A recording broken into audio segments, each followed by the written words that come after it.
अब हमारे पास एग्जांपल है कोजनरेशन पावर प्लांट की।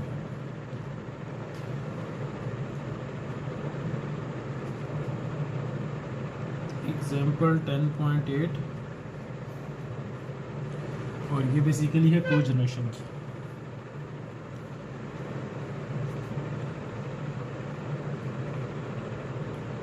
कोजनरेशन में मैंने आपको बताया था कि हमारे पास क्या होता है, दो चीज़ें प्रोड्यूस हो रही होती हैं। तो सबसे पहले हम इसकी सिंपल डायग्राम मैं दोबारा बना देता हूँ ताकि आपको समझ भी आ जाएगी। हमारे पास पंप होगा, पंप से हमारे पास मिक्सिंग चैम्बर आएगा, मिक्सिंग चैम्बर से हमारे पास ये बॉयलर में जाएगा, बॉयलर से ये आगे टरबाइन में सीधा, टरबाइन से कंडेंसर में, एंड कंडेंसर से वापस पंप में। ये तो मैंने एक नॉर्मल साइकिल ड्रॉ कर दिया ताकि आपको ज़्यादा कन्फ्यूजन ना हो। पंप था, बॉयलर था, टरबाइन है हमारे पास, टरबाइन लिख देते हैं, और ये हमारे पास क्या है, कंडेंसर, कंडेंसर। तो ये तो हमारे पास नॉर्मल था। अब इसमें हमने क्या करना है कि हमने साथ में एक और चीज़ भी करनी है। तो हम यहाँ से स्टीम लेते हैं, एक्सपेंशन वाल्व लगाते हैं, एक्सपेंशन वाल्व, और मैंने इसका आपको बताया था। एक्सपेंशन वाल्व क्या करता है, आपका प्रेशर रिड्यूस कर देता है, क्योंकि यहाँ इस बॉयलर से काफ़ी हाई प्रेशर पे आ रही है, high pressure and high energy. हमें सिर्फ एनर्जी चाहिए, प्रेशर नहीं चाहिए, तो फिर हम एक्सपेंड करके उसकी एनर्जी को कम कर देते हैं। और इसके बाद हमारे पास यहाँ पे है प्रोसेस हीट। आपका कोई भी प्रोसेस है, जो प्रोसेस हीट का कोई भी प्रोसेस हो रहा होगा, एंड देन मैंने आपको बताया था कि अब यहाँ पे आपने इसका प्रेशर कम कर दिया एक्सपेंशन वाल्व से, तो अब हमें एक और पंप चाहिए होगा इसके बाद, ताकि इसका वापस प्रेशर जो है वो, तो ये पंप 2 हो गया, पंप 1 हो गया, वापस प्रेशर इसका इंक्रीज़ हो जाए। एंड देन ये भी जाएगा मिक्सिंग चैम्बर में, इनलेट है, ये भी इनलेट है, और ये एग्जिट है मिक्सिंग चैम्बर से, और ये मिक्स चैम्बर।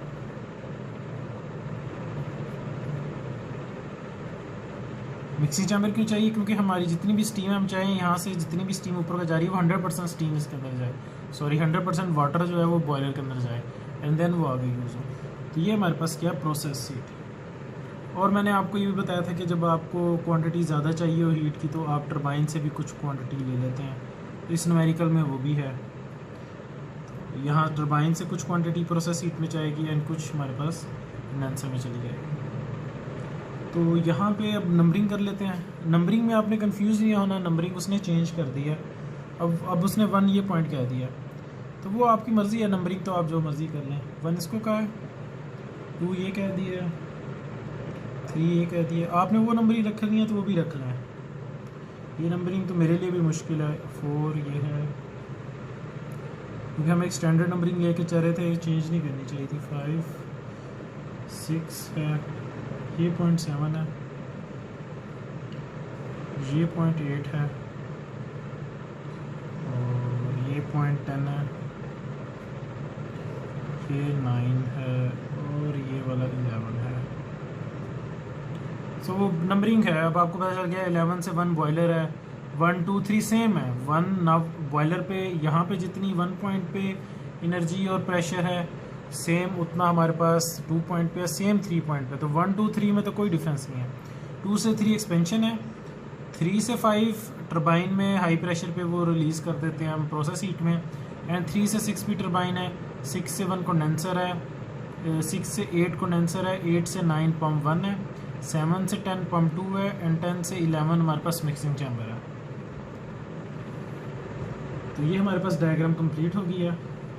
अब हम इसकी क्या करते हैं, टीएस डायग्राम बना लेते हैं। टीएस डायग्राम भी हम यहीं पे ड्रॉ कर लेते हैं इसके साथ, ताकि हम थोड़ा सा अगर चलो टीएस डायग्राम यहाँ पे ठीक है। टीएस डायग्राम हमारा डोम आ गया सबसे पहले तो। उसके बाद एक पंप है, ये पंप की लाइन है, एंड देन पंप के बाद मिक्सिंग चैम्बर यहाँ पे आएगा, फिर बॉयलर में जाएगी, फिर बॉयलर में ये फेस चेंज होगा, फिर ये सुपर हीटेड स्टीम होगी एंड देन ये एक्सपेंड होगी नीचे यहाँ तक एंड देन ये कंडेंसर में आएगा पॉइंट ऐसे। अच्छा न्यूमेरिकल में एक बात है कि यहाँ पे फिफ्थ पॉइंट है वो भी डोम के अंदर है। तो अब ये ड्रॉ कर लिया तो इसको क्या किया जाए,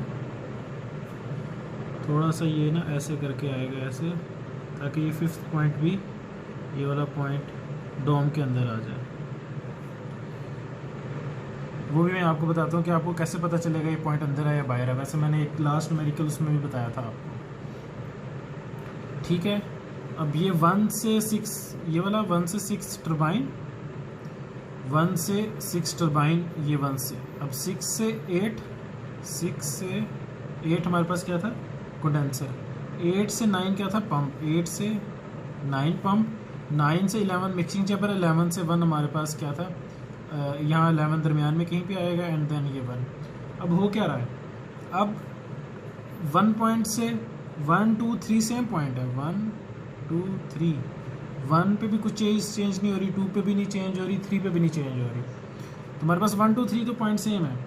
अब 2 से 4 क्या हो रहा है हमारे पास, 2 से 4 सिर्फ एक्सपेंशन हो रही है, तो उसने एक्सपेंशन डायग्राम में कुछ ऐसे करके शो किया है, ऐसे मैंने बताया सिर्फ प्रेशर कम होगा, प्रेशर कम हो गया। और उसके बाद हमारे पास क्या है 2 से 5, 2 से 5 ये वाला पॉइंट जो ये 5 टर्बाइन है एंड या 3 से 5 टर्बाइन है, 3 से 6 भी टर्बाइन है। तो वही बात है 3 से 5 भी ऐसे ड्रॉ करते होते हैं और 3 से 6 ऐसे ड्रॉ करते होते हैं। और ये 5 पॉइंट हमारा 5 से फिर क्या है 5 से 7 हमारे पास प्रोसेस हीट है, इसमें प्रोसेस हीट में फेस चेंज होगा, जाहिर सी बात है, क्योंकि यहाँ से स्टीम आ रही होगी, यहाँ से स्टीम है, यहाँ पे वो स्टीम जो अपनी इन्वायरमेंट के साथ हीट एक्सचेंज करेगी एंड देन ये लिक्विड में आ जाएगी एंड देन आगे अगेन पंप है, तो अगेन पंप की लाइन ऐसे होगी। ये था 7 से, पंप से पहले 7 था और पंप के बाद क्या था हमारे पास 10 था, ये हो गया। और ये वाला पॉइंट भी जो आपके पास आ रहा है 4 से 5, ये 4 से 5 ही है ये। अब आपको पता चल रहा है कि आपके पास ये वाला पॉइंट है 4, 1 से 4 एक्सपेंशन हो रही है। अब अगर मैं किसी और बॉल पॉइंट से आपको ड्रॉ करके दिखाऊं कि ये वाली लाइन एक सेम है, ये वाली ये सारी सेम है, ये वाली सारी सेम है, ये वाली सारी सेम है, ऐसे करके, तो मतलब क्या है कि इन सब पे प्रेशर सेम होगा, इस लाइन पे जो भी है उस पर प्रेशर सेम होगा, इसके ऊपर जितनी भी चीज़ें उन सब का प्रेशर सेम होगा। तो ये एक हमें पहले भी बात पता थी, तो मैंने आपको दोबारा बता दी। तो ये हमारे पास डायग्राम बन गई है। इसमें सिर्फ एक पॉइंट है 11 मैंने आपको बताया था कि यहाँ से जब एक पहले भी न्यूमेरिकल था उसमें था कि यहाँ से जब स्टीम आती है तो वो ज़्यादा उसका टेम्परेचर होता है, यहाँ से जो पानी आ रहा है उसका टेम्परेचर कम है, तो दोनों जब आपस में मिक्स होंगे तो एक एवरेज टेम्परेचर बन जाएगा। तो 10 से जब 11 जाएगा तो 10 से नीचे है और 9 से 11 ऊपर होगा, तो 10 से नीचे होगा और 9 से ऊपर होगा, तो ये पॉइंट 11 है एंड 11 से हमारे पास ये ऊपर जाती है। इसकी गेन रीज़न यही है कि यहाँ से हमारे पास स्टीम आ रही है, लेट्स सपोज किसी और मतलब ये ज़रूरत नहीं है, बस समझाने के लिए बता रहा हूँ। लेट्स सपोज 80 डिग्री पे पानी आ रहा है और यहाँ से आ रहा है 20 डिग्री के ऊपर, तो जब ये मिक्स होगा तो लेट्स सपोज ये 60 डिग्री बन जाएगा। तो ये टेम्परेचर की लाइन है। अब ये वाला 10 पॉइंट किस पे हमने कहा 80 डिग्री पे था, ये 9 पॉइंट किस पे था 20 डिग्री पे। तो अब ये 60 पे आना है तो 60 के दरमियान में आएगा ये वाला पॉइंट। तो अगर लास्ट टाइम भी किसी को ये पॉइंट समझ नहीं आया तो अब आ गया होगा, ये वाला पॉइंट इस जगह पे आ गया एंड देन ये अब आगे से ऊपर से और ये ऐसे करके, ठीक है। ये डायग्राम और ये अगर आपको समझ आ गई है तो मेरा ख्याल है न्यूमेरिकल अब हो जाना चाहिए। न्यूमेरिकल की स्टेटमेंट काफ़ी बड़ी है पर उससे आपने कंफ्यूज नहीं होना, डाटा सिंपल सा उसमें गिवन है। आपको 3 प्रेशर गिवन है, 7 मेगा पास्कल गिवन है, 500 kilo pascal and 5 kilo pascal. अगर मैं वैसे यहाँ पे लिखूँ 7 mega pascal, 500 kilo pascal and 5 kilo pascal, ये 3 प्रेशर आपको गिवन है। और मैंने आपको बताया कि सबसे ऊपर वाली लाइन किसकी होती है हाई प्रेशर की 7 मेगा पास्कल, ये कम प्रेशर की होगी ये 500 का है, और सबसे कम क्या होगी ये 5 किलो पास्कल। क्योंकि मैंने आपको बताया कि जैसे जैसे आपका प्रेशर इंक्रीज़ करता है ये लाइन ऊपर को मूव करती जाती है, और जैसे जैसे प्रेशर कम होता है ये लाइन नीचे को मूव करती जाती है। तो ये हमें पता चल गया। अब हमें सब पॉइंट्स के पता चल गए। 9, 11, 10, 1, 2, 3 7 मेगा पास्कल प्रेशर है। 7, 5, 4 500 किलो पास्कल प्रेशर है। 8 and 6 5 किलो पास्कल प्रेशर है। ठीक है, डायग्राम आपको समझ आ गई। मतलब स्टेटमेंट इतनी बड़ी थी पर उसको हमने सिंप्लीफाई कर लिया। अभी मैंने स्टेटमेंट रीड भी नहीं की पर मुझे ये पता चल गया कि प्रेशर कौन सा कहाँ पे है। देन अगेन हमें ये 7 मेगा पास्कल पे 500 डिग्री सेंटीग्रेड टेम्परेचर, ये टेम्परेचर आपको हमेशा पता होगा क्योंकि बॉयलर की एग्जिट पे आपको टेम्परेचर पता होगा। तो ये इसके जब तक ये टेम्परेचर पता नहीं होगा आप स्टीम टेबल में फाइंड भी नहीं कर सकते। तो इसको हम अब ये P1 है और ये T1 है क्योंकि वो नंबरिंग चेंज हो गई है। P1 T1 और ये P5 P इसका जो मर्ज़ी कह लें और ये P6 इसको कह लें। ये प्रेशर थे हमारे पास P1 P5 P6। और हमें स्टेटमेंट में जहाँ तक मुझे लग रहा है एक मैस फ्लो रेट दिया 15 kg पर m dot 15 kg per second दिया हुआ mass flow rate. And then A B part हैं सब हमारे। अब हम इसको क्या करते हैं, थोड़ा सा सॉल्व करने की कोशिश करते हैं।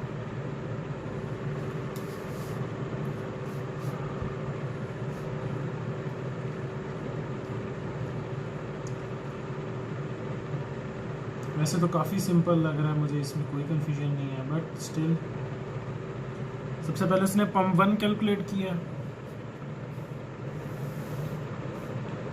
W ऑफ पंप 1 कैलकुलेट किया। क्या फार्मूला सिंपल उसका V8 P9 माइनस P8। अब V8 आप कैसे फाइंड करेंगे, जो 8 पॉइंट के ऊपर इस पॉइंट पे आप H1 फाइंड करेंगे। आपको पता है H8 आप H8 फाइंड करेंगे। जब H8 is equal to HF आपके पास वैल्यू आ जाएगी। उसी टाइम आपके पास V8 is equal to VF। ये आपके पास आपको पता है कहाँ से देखते हैं हम, सैचुरेटेड स्टीम टेबल से।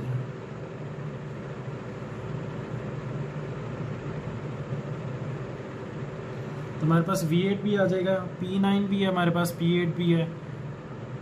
तो P9 500 है और P8 5 किलो पास्कल। तो सॉरी P9 जो है 9 है हमारे पास 7 मेगा पास्कल है। ये वही इसी लाइन के ऊपर है, इस लाइन पे नहीं है। तो इन दोनों की वैल्यूज पुट कर लेंगे आप यूनिट कन्वर्ट करके, तो ये इसका आंसर आपके पास आ जाता है। इसी तरह हमारे पास क्या है, W ऑफ पंप 2 अगेन ये 7। जब आप H7 फाइंड करेंगे इसका फार्मूला बनेगा V7 into P10 high pressure 10 है, लो प्रेशर क्या P7। और V7 कैसे फाइंड करेंगे वो हमारे पास होगा क्योंकि 7 पॉइंट भी F लाइन के ऊपर है। तो H7 is equal to HF is equal to value आ जाएगी and V7 is equal to VF is equal to आपके पास वैल्यू आ जाएगी सैचुरेटेड टेबल से। और फिर हम ये क्या करेंगे, VP2 भी निकाल लेंगे। अब हमारे पास नेक्स्ट उसने किया हुआ H1 H2 H3 same point है, H1 H2 H3। ये बेसिकली हमारे पास तीनों पॉइंट सेम है और इनके साथ हमें पता है कि सुपर हीटेड में है। सुपर हीटेड में हमें प्रेशर भी गिवन है, टेम्परेचर भी गिवन है। हम टेबल में इसकी वैल्यू जाके देख लेंगे तो हमारे पास इसकी वैल्यू आ जाएगी। अब एक बात जो है कि 4 पॉइंट पे भी उसने सेम रखी हुई है वैल्यू। उसने क्या H1 H4 की भी सेम है, H1 H4 है। तो मैंने आपको बताया कि यहाँ से सिर्फ एक्सपेंशन वाल्व ने क्या करना है, प्रेशर चेंज करना है। प्रेशर उसने ड्रॉप कर दिया पर उसके अंदर एनर्जी उतनी ही है पानी में, मतलब आइडियल केस लेके चल रहे हैं। एनर्जी कम नहीं हुई, जितनी भी उसके अंदर एनर्जी थी वो सेम है, सिर्फ प्रेशर डिक्रीज़ हुआ। तो सिर्फ ये लाइन शो करिए प्रेशर डिक्रीज़ हुआ, एनर्जी उतनी कितनी है। तो इस वजह से हमने एनर्जी जो फाइंड की वो सेम उसके अंदर है। तो इस वजह से H4 वही पॉइंट। अब हम फाइंड करेंगे H5। अब H5 ये वाला पॉइंट है। अब मैंने आपको बताया कि लाइन के अंदर है या बाहर है। अब जैसे ही अंदर है तो आपको सबसे पहले आपको क्या पढ़ना, X5 फाइंड करना पड़ेगा। अगर आप x5 फाइंड करते हैं, मतलब अभी आपने डायग्राम ड्रॉ नहीं की, आपके पास क्वेश्चन आया, आपको नहीं पता कि या बाहर बनना है या अंदर बनना है, तो आपने सबसे पहले क्या करना है, आपने x5 फाइंड करना है। x5 आप फाइंड करेंगे, अगर वो उसकी वैल्यू 1 से ज़्यादा आती है, इसका मतलब क्या है, ग्रेटर देन 1 आती है, इसका मतलब है कि वो ये वाली जो लाइन है डॉम की, इससे बाहर है, तो फिर तो आप डायरेक्ट स्टीम टेबल जो है सुपर हीटेड वाला उससे फाइंड कर लें। पर अभी आपने जब x5 फाइंड किया, उसकी वैल्यू आएगी, कम आएगी, लाइक 0.89, यहाँ पे मेंशन नहीं है, पर इस तरह कुछ 0.89 या कुछ जो भी वैल्यू है, तो इसका मतलब है कि 89% स्टीम है, तो अब इसका मतलब है कि ये अंदर है और बाकी जितना 11% है वो वाटर है इसके अंदर। तो फिर ये अंदर है, तो पहले हम x5 फाइंड करेंगे, फिर हम h5 फाइंड करेंगे। एंड इसी तरह हमारे पास h6 है, h6 के लिए हम x6 फाइंड करेंगे, x6 फाइंड करके फिर हम h6 फाइंड करेंगे, ठीक है, क्योंकि इसका प्रेशर डिफरेंट है। ये x5 के ये वाली जो वैल्यूज़ हैं ये हम फाइंड करेंगे 500 किलो पास्कल पे। और अगर आपको याद हो, अगर मैं फार्मूला लिख दूँ आपको x का, तो x के अंदर हमारे पास क्या आएगा, SF आएगा, SFG आएगा, तो वो बेसिकली हम कहाँ से फाइंड करेंगे, 500 किलो पास्कल पे। फिर जब हम x6 का फार्मूला लगाएंगे, उसमें भी SFG आएगा, वो हम फाइंड करेंगे 5 किलो पास्कल पे। तो फिर हमारी x6 की वैल्यू चेंज हो जाएगी, और फिर हम क्या फाइंड करेंगे, h5 एंड h6। लास्ट हमारे पास h9 h10 रह गया। वो आपको पता है कि हमारे पास फार्मूला होता है WP h9 माइनस h8, तो h9 फाइंड करना है तो WP 1 प्लस h8। एंड इसी तरह हमारे पास क्या है, हमने h10 फाइंड करना है, तो वो है WP2 प्लस h7। तो सारी h हमारे पास आ गई, कंप्लीटली हमने h सॉल्व कर लिया है। इसके बाद उसने हमें क्या कहा है, दो पार्ट्स दिए हुए हैं, ए पार्ट बी पार्ट। ए पार्ट में उसने कहा है maximum rate at which process heat can be supplied. इसका मतलब क्या है हमारे पास, इसका मतलब ये है कि टर्बाइन वर्क ही नहीं कर रही, m.3 0 है, सबकी सारी इधर से पास कर रही है, m.3 0 है, तो m5 भी 0 है, m6 भी 0 है। उसने कहा मैक्सिमम फाइंड करनी है ये, तो हम इसका फार्मूला उसने लगाया QP, सिंपल है, Q.P equals m.1 h4 minus h7। m.1 again हमें गिवन था 15 kg/s, क्योंकि कंप्लीट 15 का 15 इधर जा रहा है अब, तो उधर कुछ भी नहीं जा रहा, तो हम m.1 फाइंड करेंगे और QP फाइंड करेंगे। ये तो सिंपल ए पार्ट है। बी पार्ट में वो कुछ और कह रहा है। बी पार्ट में क्या कह रहा है, नो प्रोसेस हीट, अब उलट हो गया है, अब क्या है हमारे पास m2 0 हो जाएगा, m2 0 है और m5 0 है, ये दोनों प्रोसेस हीट में जा रहे हैं, दोनों के दोनों 0 हो जाएंगे। तो सिर्फ हम ये वाला साइकिल फाइंड करेंगे, ये तो जैसे हम नॉर्मल फाइंड करते होते हैं, इसको आप फाइंड कर लेंगे। अब आप इसके साथ m डॉट मल्टीप्लाई करेंगे, क्योंकि आपको m डॉट गिवन है। तो उसने WF टर्बाइन फाइंड कर लिया, बी ए पार्ट था, बी पार्ट में WF टर्बाइन m डॉट आपको गिवन है, एंड ये है h3 माइनस h6। तो उसके बाद उसने क्या कहा था, आपने मैंने बताया था इसकी थर्मल एफिशिएंसी नहीं फाइंड कर सकती, तो उसने कहा इफेक्टिवनेस फाइंड करें, utilisation factor W net plus QP over Q dot in, सब चीज़ें आप फाइंड कर सकते हैं। W नेट भी आपको पता है क्या होता है, QP उसने 0 का है क्योंकि प्रोसेस हीट 0 है, उसने खुद बताया, और Q इन भी आपको पता है जो बॉयलर में हो रही होगी। तो इसका आंसर भी आ गया, और ये 40.8% जो हमारे पास है अगर हम प्रोसेस हीट ना करें, ठीक है। और लास्ट पार्ट में क्या है, लास्ट पार्ट में वो कह रहे हैं the rate of process heat supply when 10% of the stream is extracted before it enters the turbine and 70% of the stream is extracted from the turbine at 500 for process. अब आपने simple क्या करना है कि ये आपके पास क्या है, हीट एक्सचेंजर है, हीट एक्सचेंजर पे आपने अपना एनर्जी इन एनर्जी आउट का फार्मूला लगा देना है। Energy in is equal to energy out, ये हमने पहले भी किया है। तो आपके पास पता है m.4 ये एंटर हो रहा है, 5 पॉइंट भी एंटर हो रहा है, is equal to 7 point exit हो रहा है, एंड हम प्रोसेस हीट ले रहे हैं कुछ, जिस तरह एग्जांपल में था 10 किलोवाट या कुछ, तो वो QP है हमारे पास। अब उसने आपको बताया है कि कितने परसेंट हीट कहाँ पे जा रही है, तो m.4 उसने बताया कि 10% है आपके पास। अगर आप स्टेटमेंट पढ़ें 10% of the steam is extracted before it enters the turbine, मतलब यहाँ से आपके पास 10% जा रही है। तो उसने टोटल आपके पास 15 है, 15 को 0.10 से मल्टीप्लाई कर दिया। m.4 फाइंड करने के लिए उसने क्या किया, m.4 15 को खुद ही उसने कहा 10% यहाँ पे जा रही है, 10% यहाँ से गुजर रही है। एंड देन उसने बताया m.5 यहाँ से 70% आ रही है। m.5 तो 15 टोटल है, उसकी 70% ऐसे फाइंड कर लेंगे हम। एंड उसने कहा है m.7 में पता है कि फिर वो दोनों का सम हो जाएगा, तो इन दोनों के आंसर आए होंगे m.4 प्लस m.5, तो ये जो m.7 है इन दोनों का प्लस होगा। एंड देन आपके पास वो इक्वेशन थी ई इन वाली, ई आउट वाली, उसमें आप फाइंड करेंगे तो हम क्यू प्रोसेस फाइंड कर लेंगे। आप बुक से देख के सॉल्व करेंगे स्लो, तो आपको समझ आ जाएगी कंप्लीट। मैं जितना आपको समझा सकता था उतना मैंने कोशिश तो की है कि आपको समझ आ जाए। बाकी आप स्टेप बाय स्टेप खुद करें, सॉल्व करें, आपके पास है टाइम तो फिर हो जाएगा। इसके बाद नेक्स्ट है हमारे पास कंबाइंड गैस वापर पावर साइकिल। ये भी हमारे कोर्स में है, पर अभी हमने गैस पावर प्लांट नहीं पढ़ा, पहले हम गैस पढ़ेंगे फिर हम इसके ऊपर वापस आएंगे। 10 चैप्टर यहाँ पे एंड हो गया। नेक्स्ट वीडियो में मैं अब आपको असाइनमेंट बता देता हूँ कि आपकी असाइनमेंट्स क्या क्या है जो आपने गूगल क्लासरूम में जमा करवानी है। ओके, अल्लाह हाफिज़।